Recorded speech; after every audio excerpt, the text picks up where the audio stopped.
Welcome to a day in the life of a surgical intern at the American Hip Institute.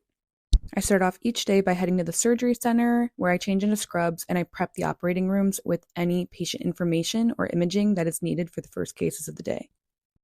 Next, I head upstairs for our morning research meeting. At each research meeting, we go over our work on our research projects for the past week. Then we also have a journal club presentation on a recently published paper. And this week was special because we also reviewed a prospective study that we're starting to implement at the foundation. After the meeting, I head downstairs to do preoperative data collection and entry, and then it's time to check on the first case of the day. On this day, our first case was a robotically assisted total hip replacement. My favorite part of this case is when they cut out the femoral head and they leave it on a stick like this. It's a pretty physical procedure, as you can see here.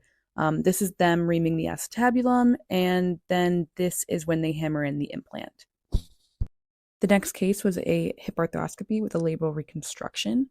Here you can see Dr. Dome preparing the graft to the exact specifications of this patient's hip.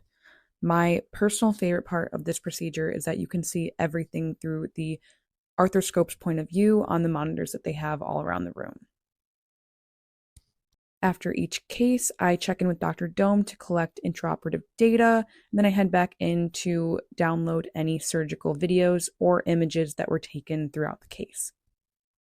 In between cases, I head back to the lounge where I take all the data that Dr. Dome gave me and I enter that into our surgical database for future research projects.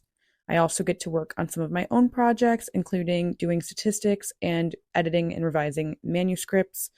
This week, I was also working on my own presentation for Journal Club the following week. I end each day by reviewing the cases with Dr. Dome, and that is a day in my life as a surgical intern at AHI.